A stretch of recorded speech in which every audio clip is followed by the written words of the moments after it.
Last time on Crossing the Valley, we heard from three companies preparing to head down to Tampa to take on SOF Week. We have the pre-seed Aurum Systems, we have the Series A Edgerunner AI, and the Series A distributed Spectrum. On this week's episode, we check in with those companies on the flip side of their engagement to hear how their strategy worked, what objectives they accomplished, and what they're taking from that experience that they can use into the future. Enjoy. Thousands of companies show up to sell their technology to the U.S. Department of Defense each year, but so few will transition from proof of concept to true production across the valley of death. The select few who do, their stories are rarely told. Until now. I'm Noah Sheinbaum, and this is Crossing the Valley. Okay, Tyler Saltzman, Colton Malkerson, Team Edgerunner AI, welcome back. Thanks, guys, for making the time to join back with us here. Give us the top level. How was it down in Tampa? What was SOF Week like for you guys? Yeah, it was great. I think we got everything out of it that we were looking for. We had our own booth there, so we had a lot of people come by, a lot of operators themselves, a lot of people from the different PEOs came by, validated our product. We actually had people banging on our product and testing it themselves in person. The Second Front folks had a booth themselves. They also had a version of our product that they were demoing and showcasing. And then we also had a happy hour that we co-hosted on Tuesday night, which had a huge amount of people come by. So I think we were really happy with it. It was a great event all around. So Colton, that was your first time there. Tyler, you had been before previously, correct? I had not. Or was it your first also? Actually, my first one too, but I'd say one of the biggest takeaways too is, again, it was really cool to see the operators be blown away that this can operate with no internet. And immediately they wanted it. So that was great also. And then meeting these folks in person, the magic, it always happens in person, face to face. So it was well worth our time to be there, and we're excited to go back next year. I think it's also interesting just to always walk the floor and see who else is there. It's obviously there's a mix of different vendors there, of startups and primes. There were, a few other AI companies, but one thing that I was kind of interested in was very few other companies doing sort of what we're doing. And I think like kind of the idea of, again, like Tyler said, this air gap fully on device product. I was almost surprised not to see other people kind of having this, which actually I think was very validating for us because our technology is still quite new. Yeah, that's great. So both the engagements with the potential customers and users, as well as just kind of doing a little bit of market survey and research, we're validating for you guys. I'm curious if and you can see the answer could be no, but was there a highlight for you guys? Was there a particular customer engagement or a particular conversation that just really stood out in your mind as like, man, that was the cherry on top of the week? I'd say, meeting with Colonel Adams, the J3 at SOCOM. That was great for us. And meeting these folks, also met with Scott Raymond at SOCOM at the 3 level. And what's great is now we have more follow-up meetings in Tampa. So we'll be back in a couple weeks. And so, it really jump-started some good conversations. Super cool. Was there anything that was surprising to you guys or that kind of caught you out of left field, maybe you didn't expect to see or that was different than what you'd planned for? I think one thing that we realized, which, one thing that we realized once we were on the ground was every other year, SOCOM, the size of the conference actually shifts. So one year it's a little bit smaller than the next. And one year they do these larger demonstrations, out on the river and it's a much larger presence. This happened to be the smaller year. And yet I still think it was a very valuable trip for us. So we're definitely excited to go back next year. When it'll be even larger with more attendees. And then I think the other thing we realized was that, DOGE and a lot of the sort of like spending restrictions and travel restrictions did have an impact. I think there were probably fewer, actual, servicemen and women and operators, on the ground just purely because of some of the travel restrictions that are in place. So that was just something that I think we just picked up on while we were on the ground walking around. Yeah, it's an interesting undercurrent for events generally and kind of industry engagement right now. It was funny. I had this conversation with someone leading up to SOF Week where they're like, if there was one organization that was going to say, thank you very much for your guidance, we're going to go on, the show is going to continue, it would be SOCOM. So I think there were ways around some of that, or ways that they were able to navigate that challenging environment and still hopefully deliver, a quality event. I guess one other thing, Colton, you led with, hey, we felt like this was pretty good. We kind of checked most of our boxes. Seeing what you guys did see and knowing what you know now, what would you change about your approach to the event? Is there a different way you would attack any of your objectives or maybe plan for your time down there? Look, the honest truth is, we're a startup. We have a limited number of resources, and like any startup, you need to be very thoughtful about where you spend your money. And it's a question of, hey, how many people do you bring? How much time do you spend on the ground? How much, ROI can you get for the time there? And fortunately, I think we did a good job of that. We had a relatively, we had 4 people there with us. Fortunately, one of our employees, one of our engineers is actually already based in Tampa. So we were able to keep it pretty cost effective. But I think just going forward, every time we attend these conferences, we need to be continually making that judgment call of like, hey, is this providing the ROI for us going forward? Fortunately, I think going to Tampa and Soft Week does, but it's just something that is important for us to think about moving forward. I guess, Tyler, as you think about the strategy now coming out of an event like Soft Week, which is really one of the biggest and the most robust, you think about other industry government engagement events, you think about demonstration exercises and things like that. How does your time down in Tampa, how does that inform your event or engagement strategy for the next 6 to 12 months? You think you'll do more or less the same based on what you saw down there? Yeah, and I think definitely more. And I'd say, it's going from 0 to 1. That's one framework. And then once we're known and and we're on the scoreboard, we have a presence, then I think it changes the calculus for the upcoming events. So it's there's no like single playbook, if you will, but just like for next year's Soft Week, it's going to be much different for us because we're going to be known. We're going to have some deals done. We're going to have some more established relationships. And so that's what I'm really excited about is how do these events evolve? We want to become the next Anduril. Anduril's presence there was stunning. Super cool stuff. Love what Palmer Lucky's doing. We want to partner with them, but we aspire to be like that.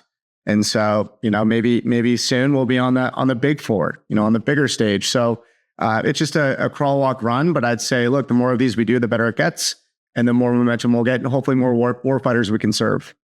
Yeah, no, that's I think crawl, walk, run is a really good kind of framework here of like, hey, the first time you go, it does not look like maybe the second or third time, and it certainly doesn't look like the 10th time.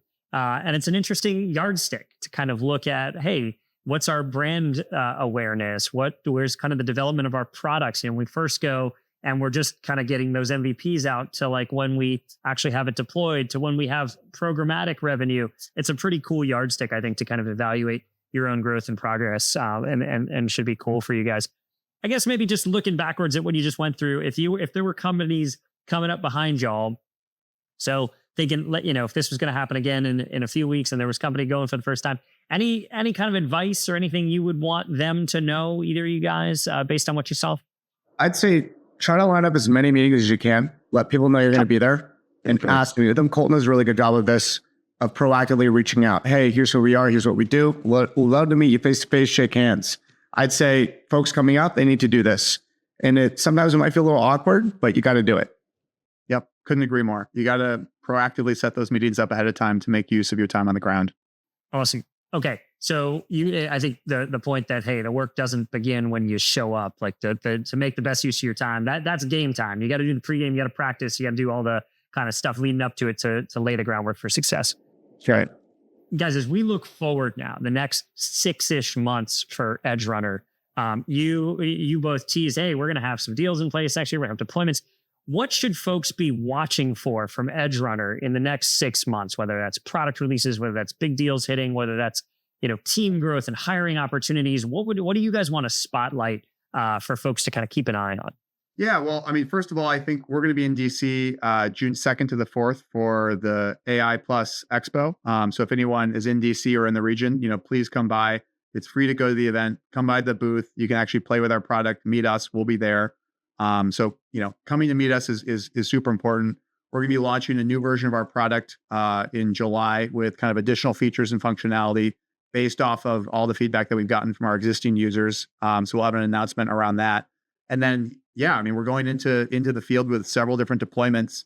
with the Army and a few other groups over the summer. So I think we'll have a lot more to talk about that in the fall. So only good things to come. And I'd say in 6 months from now, we'll have our flagship AI agents done. So we have 64 cards of H100s online now. We're training rapidly. We're building our data sets. We're using distillation and pruning techniques to make these open source models smaller, rip out the junk, and then augment them with our adapters. Look for us to be the industry standard for the military, for all military AI agents. Of course, it's a bold take, but that's why we're here. No small bites, big bites only. I love the vision. I think what you guys are setting out to do is important. It's been fun watching you grow, even over the last, 6 to 12 months as you've been in the game. You're moving up that curve fast, and it's going to be awesome to start getting feedback from the field as folks start putting what you're doing into practice. So thanks for making time with us. Appreciate you guys for pulling back the curtain a little bit on what's going on inside the tent, and we'll look forward to following along in the future. A link's in the show notes, but guys, for folks who may want to follow along on the journey or maybe want to look at Edgerunner hiring opportunities, where should they go? EdgerunnerAI.com. It's all there. Easy day. All right, guys. Tyler Colton, thanks for making time. All right, everyone. Jason Miles, welcome back to Crossing the Valley. Aurum Systems with new fresh swag back from Soft Week. Guys, how'd it go down in Tampa? Let's do the wave tops first. Well, yeah, it was a really great experience.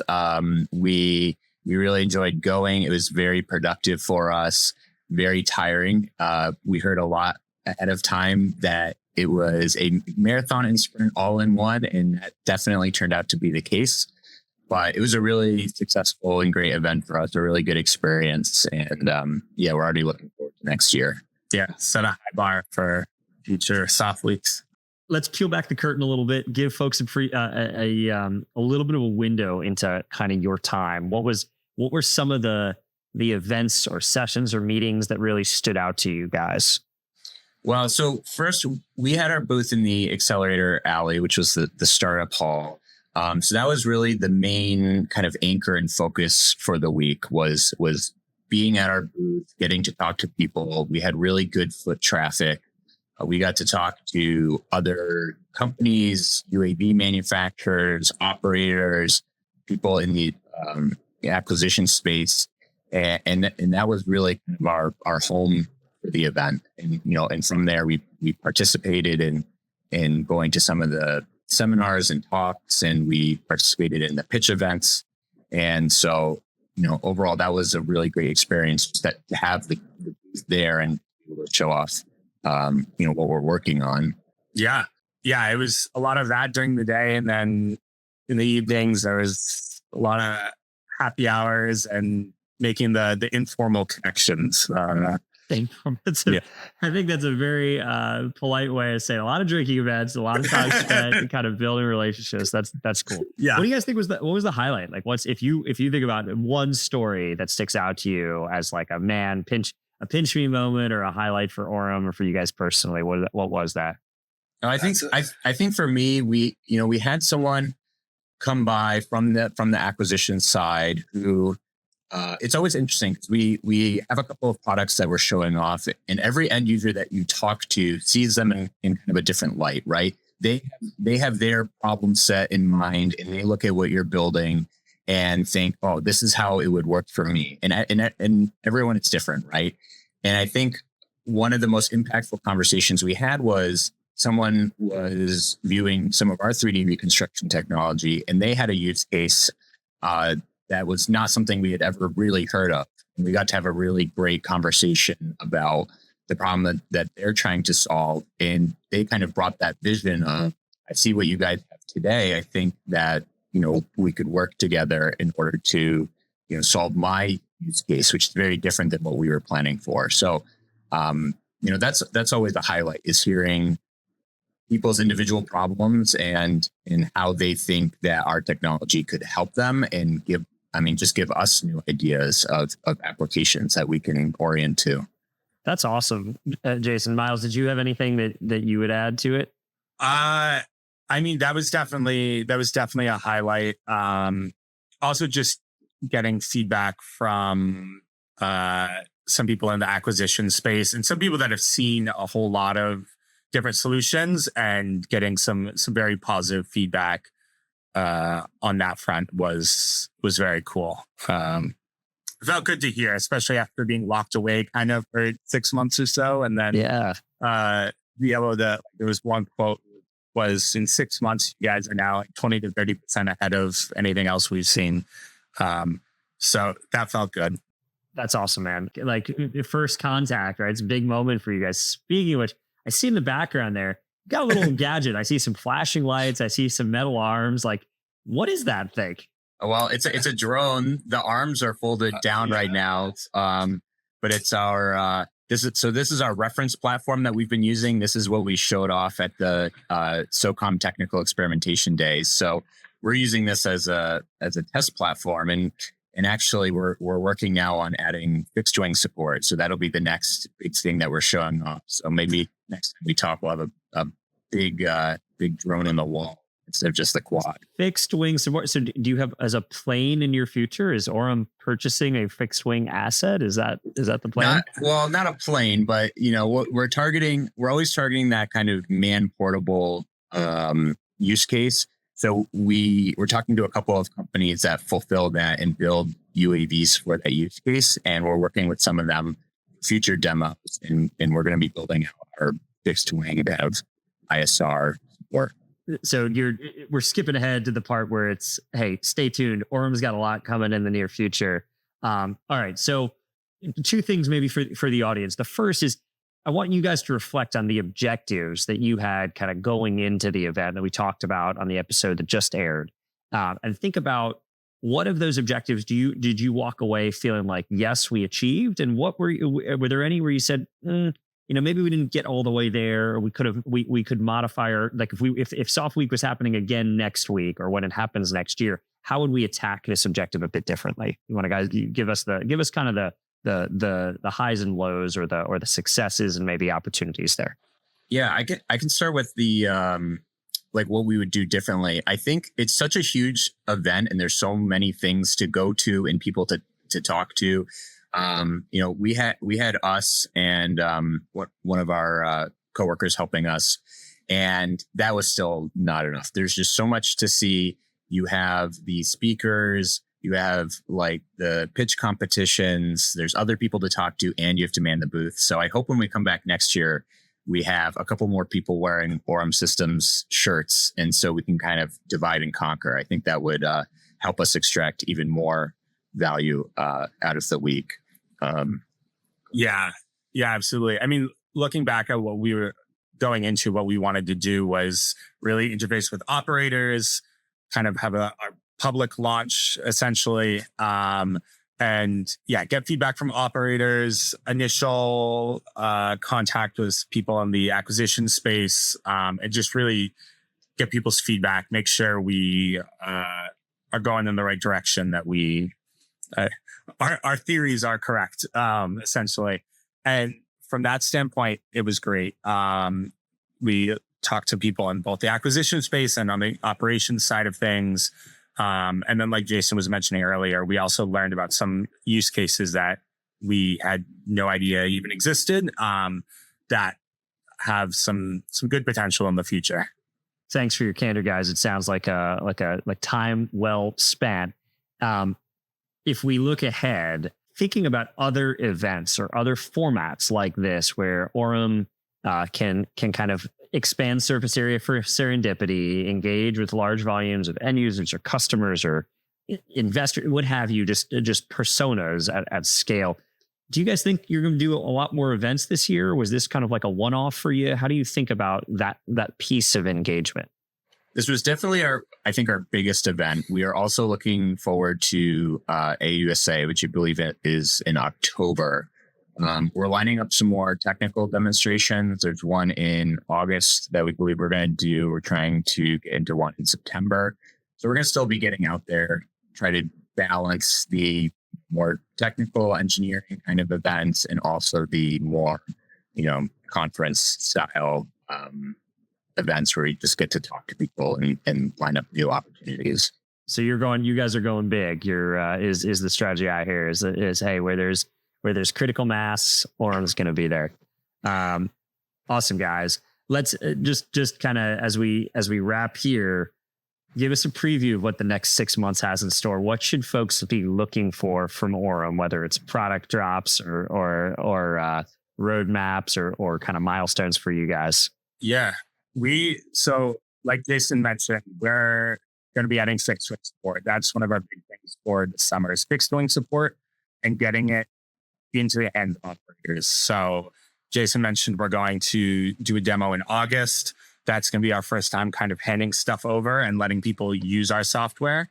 And also as part of that, we'll be collaborating with a hardware manufacturer. And so that's going to be a good first test of here, you take it and give us feedback versus just us showing everything. And we know, okay, we can click things in the right order and it'll all work. So that's one of the big things is getting everything very production ready so that everyone can get it. And then expanding out the feature set as well. Yeah. Additionally, we're continuing to integrate with multiple UAV vendors and manufacturers. So we're looking to expand who we're working with to be able to serve diverse mission sets. So we'll put a little pitch out there. If there's any UAV vendors that want to work with us, just let us know. And there's quite a few out there, so you'll have there's some fertile ground for UAV partnerships, no doubt. Yeah. All right, gentlemen. Hey, Jason, Miles, thanks for what you're doing, both on the company front. It's exciting technology. It's an important. It's a big problem at a meaningful time, and for making the time to join us here on Crossing the Valley to peel back the curtain a little bit for folks on the internal workings of what it takes to go after these events and to do a really good job. So, hey, best of luck to you. And we'll look forward to following along and hopefully having you back here soon. Awesome. Thank you, Noah. Thanks for having us. Yeah, thanks. All right. Alex Wolf, Distributed Spectrum, back with us here. Alex, thanks for making more time, man. You look well rested from Tampa. How'd it go down there? Yeah, thanks for having me back on, Noah. I really appreciate it.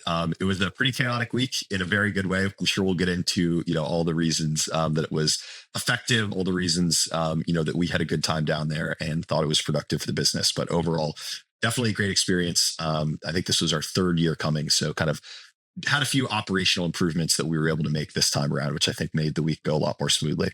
Oh, tell us about it. What were you tinkering with, or what was maybe, how did you tell us how you were learning organization from last year to this year as you attacked Tampa? So the thing that made this week challenging for us was we were originally supposed to have a few people from our team coming down, but due to some kind of last minute scheduling constraints and other things that we had to get pulled away to, it ended up being just me. So that was kind of the part that made the week very challenging, was a lot of things to do on the fly, a lot of meeting rescheduling, a lot of ad hoc discussions. And with just me doing it, there was no ability for us to parallelize any of that. So I had to be pretty judicious with, how the meetings ended up working out and trying to, optimize where I was going to have them. So it was easy to move around. So that was definitely pretty chaotic. But, one of the things that I think we did a lot better this year than last year was basically just finding, good places to sit down with people to actually have, a real conversation, not just kind of standing around, in some random lobby somewhere with a bunch of other people around. So definitely, went a lot better this time from that perspective, and that, could have some deeper conversations, had a lot more of that kind of scoped out ahead of time and less of it on the fly. So that was all definitely productive. Dude, that's not only is that founder-led sales, that's CEO-driven sales, and he's on an island. I mean, good for you, man, for making that happen and being able to function without a team of in the military, the staff support, right? No, that's cool.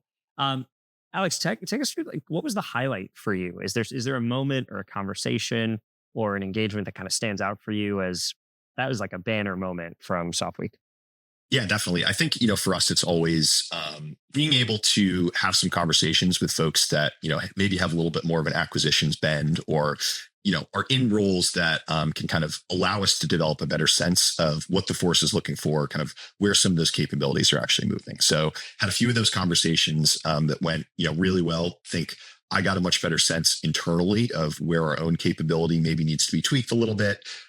Different things, that would just make it better aligned for what the operators are actually saying as far as the problems on the ground are. So, those are the real places where, we get a lot of value out of events like this, is just being able to kind of stay on top of, exactly how we can best apply our capability to meet some of these emerging areas. So things, even simple stuff like, hey, we need to change the way that our user interface is presenting something to make it a lot easier, to interpret in the field, other stuff like that. So it goes from kind of the more strategic level to, kind of where we need to shape the technology down to the, very kind of tangible level. And getting that type of, feedback, like I mentioned last time, is really only possible in person. And I think a lot of these discussions just need to happen in person. That's why SOF is such a great venue for it.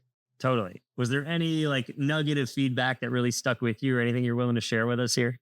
I'm trying to think. I think, we constantly hear input from lots of different sources about different things that we did. So for example, I gave a demonstration of one of our user interfaces, and there was just a very confusing way that we were presenting information about some of the way I guess it's a more specific technical point around kind of how we present information about certain signals. But this customer was kind of able to say if you just made it presented in this way, I would have a much more easy time digesting it. So it's stuff like that where, I can kind of just whip out my laptop, show somebody something and get that kind of immediate feedback.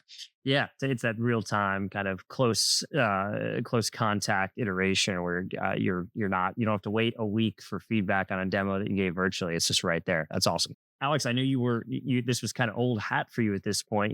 This is your third, but was there anything that surprised you this go round, or something maybe you weren't prepared for, or didn't expect to see or hear?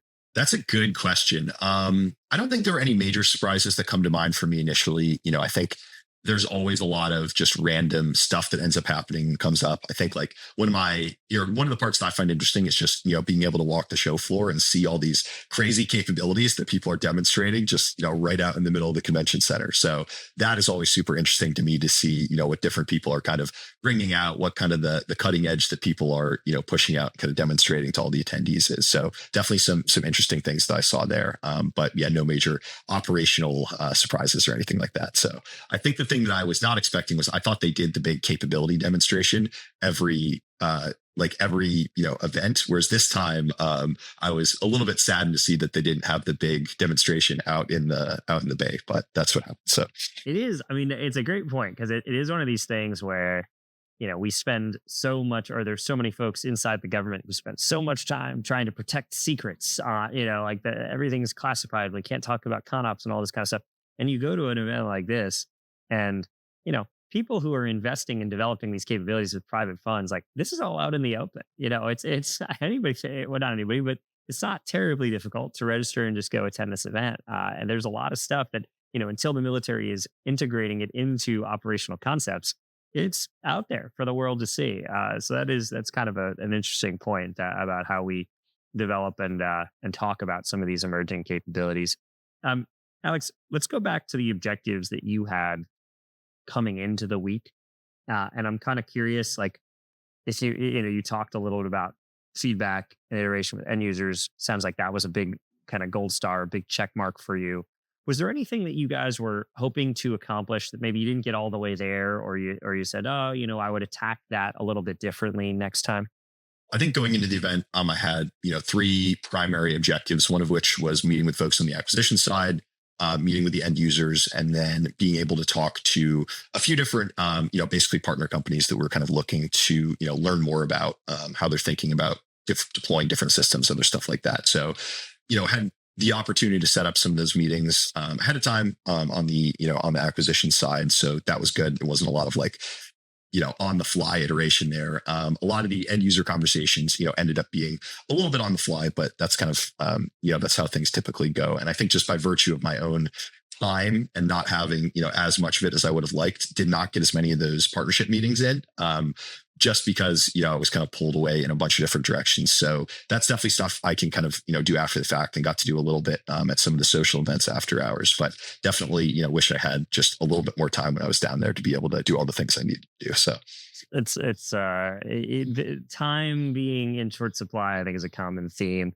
One thing I remember we had talked about you guys Distributed Spectrum did not invest in kind of the physical booth space, right? You talked about, hey, we're gonna move around, we're gonna kind of go where the customers. I'm kind of curious if and where on your roadmap, and this is an interesting thought experiment for folks to have these conversations. Like, at what point would you ever actually invest in physical space, your own physical space at an event like this? Talk us through your thinking. I think the way I would think about it is basically, would it be efficient use of our limited BD resources to be able to do something like that? I think it's honestly more of a manpower constraint rather than a, pure financial constraint. Cause, you can get, reasonably priced setups in a bunch of different ways that can still get you that kind of exposure. So, I think once we reach the point where we have enough resources beyond just me and my co-founders to kind of tackle a lot of those, BD interactions that we want to be able to do at an event like Soft Week, then I could see it making sense. I think, you can definitely gain a lot of visibility, and it's nice to have a consistent place where people know they can find your company. So, if that could be, if I could see that happening in the next year for us too. So I think once we reach that point from a manpower perspective, then it's probably going to make sense for us to have at least some physical presence. The scope and scale of that is definitely going to be, pretty small for a while, but having that consistent place where people can come and find us, I think is good. I think it's a super smart way of thinking about it. Is like, hey, is the juice worth the squeeze? We spend all this money. Are there enough people there to catch the interest or to, be manning something like that 24/7 versus if it's just you not being able to run around and take those opportunistic moments would be a loss. Cool, Alex. This is great. I guess as we look forward here, we'll do two quick ones. The first is, given your experiences at Soft Week, what are the other kind of call them public facing engagement moments, whether they're events or exercises or things where you expect to be in the year ahead? We don't go to too many trade shows. I think honestly, Soft Week is probably the biggest one that we end up going to. But I think there are a few different more targeted events towards the electronic warfare community, towards the kind of people operating in the radio domain that we find very valuable. Those are great because, all the kind of smartest minds working on these types of problems, both from industry and from the government side, are all together in one place. So we find those as, very productive venues for learning more about some of the problems, being able to actually, kind of do that consistent process of just talking to the smartest, end users, operators, and hear their thoughts as well. So we'll definitely do a lot of those. I think, some of the larger exercises too that are, maybe not as public facing, but still great opportunities to do that same type of interaction with companies, and then interaction, with the people actually hosting the events, and the exercises and staffing them. So those are all stuff that we find super valuable. I think we'll continue to do a lot of that. So bottom line is, Distributed Spectrum will not be at every trade show in your neck of the woods. When you see them, grab the opportunity. Alex, give us one as we wrap here. When we think about the 6 months ahead, what should folks be looking for from you all? Are we seeing big product drops? Are we seeing new customers coming online? Is there what's kind of the big milestones that you guys are moving towards right now in the near term? One of the big things, that we spend a lot of time thinking about is expanding our team. We feel like we're in a place now where we have a pretty solid set of initial pilots with, really, really interesting customer bases. And we want to be able to capitalize on that and try and, expand our ability to both build out new capabilities, but also continue the development of some of the capabilities we have currently in the pipeline and are currently filling the customers. So that's honestly, been top of mind for me and my co-founders, is expanding the capacity of our team to work in these different areas and being able to, effectively integrate new hires into an engineering structure, into, a company structure, to make everybody as kind of efficient and happy as possible. So that's been top of mind for us. I think, you'll see a bunch more announcements of new hires joining us pretty soon. And then, definitely, as we kind of get further along in the fielding of some of our capabilities, we should be, definitely spending a lot more time kind of talking about them, showing them off to the world and other stuff like that. So I think you'll see more from that soon. Love it. So much more ahead. Distributed Spectrum still hiring and more folks coming on board. So if folks are interested, where can they find you? We have a job board on our website. We're looking for engineers across all different facets, from the embedded system side to the machine learning side to the full stack side. Also, hiring a few more folks in kind of the business development and mission operations side right now. So really kind of any technical or business background. I think there's a lot of work out there that we need to get done. We're looking for really smart and motivated people to help us do it. Website will be in the show notes, but Alex, plug it. What's www.